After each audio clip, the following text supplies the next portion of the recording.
जय भीम सर, जय भीम। देखिए, सबसे पहले तो मैं सम्मान एक अधिकार न्यूज चैनल को बधाई देता हूं और 78वें स्वतंत्रता दिवस की सभी को हार्दिक शुभकामनाएं देता हूं। आज मैं केवल एक ही प्रकरणों पर बोलूंगा, शिक्षा मित्र प्रकरण। चूंकि मैं शिक्षा मित्र हूं, मैं इस पर बोलना चाहता हूं। मौका मिला, काफी लोग बैठे हैं और क्षेत्रवासी, चूंकि पूरे मुरादनगर में भी 100 से ऊपर शिक्षा मित्र हैं। पूरे प्रदेश में 2.25 लाख शिक्षा मित्र हैं। हर स्कूल में 2-2 शिक्षा मित्र काम कर रहे हैं। 2001 से आज लगभग 25 वर्ष हो चुके हैं। 25 वर्ष में पूरे प्रदेश में जिन स्कूलों पर ताले लगे हुए थे, उन स्कूलों को चलाने का काम इस प्रदेश के शिक्षा मित्रों द्वारा किया गया था। तमाम शिक्षा मित्र बहुत अच्छे graduate, post graduate, BTC, B Ed सब कुछ किए हुए हैं। लेकिन ये जो सरकार है इस समय चल रही है, ये सरकार इतने बदले की भावना से काम कर रही है।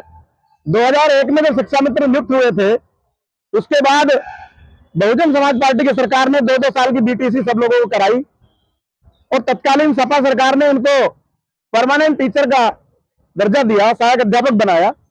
लेकिन जैसे ही सरकार आई, इस सरकार ने सुप्रीम कोर्ट में हम लोगों की पैरवी न करके हमको बाहर निकालने का रास्ता बनाया। एक संगठन चूंकि ज्यादा तादाद थी इसलिए बाहर नहीं निकाल पाए, लेकिन आज गुलामी की तरह इनसे नौकरी कराई जा रही है। केवल 10,000 रुपए देकर पूरे प्रदेश में 1,75,000 लोगों को इन्होंने रखा हुआ है। और मैं हालांकि सम्मान करता हूं सर्वोच्च न्यायालय का, लेकिन देखिए, सर्वोच्च न्यायालय का डिसीजन आप देखिए। मेरे बराबर में बैठा हुआ एक टीचर वो 1 लाख रुपए लेता है, मैं 10,000 रुपए लेता हूं। उनसे ज्यादा मेहनत मैं करता हूं, वही किताबें पढ़ाता हूं, उन्हीं बच्चों को पढ़ाता हूं। लेकिन अगर पैसा मांगता हूं तो सरकार कहती है, कोर्ट कहती है कि भाई ये लोग योग्य नहीं है।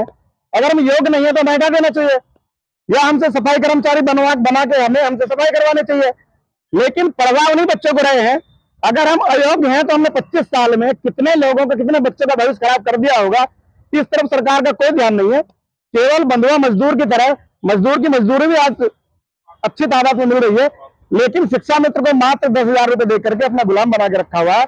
तो मैं यही अपील करना चाहूंगा सब लोगों से कि भाई समाज में भी इस बात को उठाना चाहिए, और सरकार से तो खास तौर से कि सरकार को इस तरफ देखना चाहिए।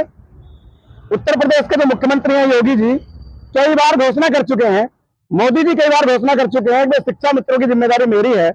लेकिन इतनी झूठी सरकार है, मंच पे बोल देते हैं, घोषणा कर देते हैं, हाई पावर कमेटी का गठन कर देते हैं, हर 3 महीने में रिपोर्ट मंगवा लेते हैं। लेकिन उसके बावजूद भी जब उन्हें लगता है कि तो सपा और बसपा की सरकार में लगे हुए लोग हैं, तो वो तुरंत फाइल वापस कर देते हैं।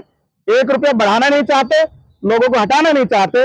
और ये और कर दिया है कि भाई 60 साल की उम्र पर इनको रिटायरमेंट कर दिया जाए। जो लोग 60 साल के होते जा रहे हैं वो अपने रिटायर होकर के, जैसे मोदी जी बोलते हैं ना, झोला लेके चला जाऊंगा, बेचारे वो भी अपना झोला लेके नमस्ते करके घर आ जा रहे हैं। लगभग 1500 लोग आत्महत्या कर चुके हैं पूरे प्रदेश में इस मुद्दे पर। क्योंकि 10,000 की नौकरी जिस आदमी को 40,000 रुपए मिलते थे, उसको एकदम 10 पे आ गया। वो उसने फ्लैट ले लिया, प्लॉट ले लिया, लोन करा लिया, कहां से किस्त देगा। उसके बच्चे पढ़ रहे थे बहुत अच्छे स्कूलों में, वो सब बैक हो गए। तो मैं यही कहना चाहूंगा कि सरकार को इस आपके चैनल के माध्यम से कि इन्हें इनकी तरफ ध्यान देना चाहिए। दूसरा, शिक्षा मित्र के साथ साथ जो SC, ST, OBC के बच्चे 0 बैलेंस में एडमिशन पाते थे हायर क्लासेज में, बीटेक में, MBA में, इस सरकार के आते वो 0 बैलेंस वाला मामला खत्म कर दिया गया।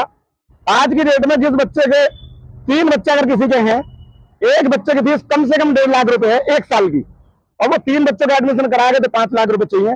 क्या गरीब आदमी 5 लाख रुपए जुटा पाएगा? इसलिए आज की डेट में हमारे बच्चे इंटर करने के बाद वो हायर क्लासेज में जा ही नहीं पा रहे हैं, और ये सरकार बिल्कुल जो है गूंगी बहरी बनी पड़ी है। तो इस सरकार को इस तरफ ध्यान देना चाहिए। खास तौर से हमारे समाज का नुकसान ये शिक्षा के क्षेत्र में करना चाह रहे हैं, जिससे हम बैक हो जाए।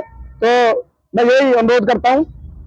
अगर ये सरकार वजीफा तो मिल ही नहीं रहा, वजीफा तो मिल ही नहीं रहा, वजीफा तो और लोगों को मिल रहा है, लेकिन SC, ST को नहीं मिल रहा। तो ये भी इनकी चाल है कि वे बच्चे न पढ़े। तो मैं यही कहना चाहूंगा, ज्यादा लंबी बात हो जाएगी, सरकार को ध्यान देना चाहिए। इस मंच के माध्यम से, मैं चैनल के माध्यम से कहता हूं कि आप लोग इस बात को उजागर करें। और सभी को पुनः बधाई स्वतंत्रता दिवस की। जय भीम, जय भारत।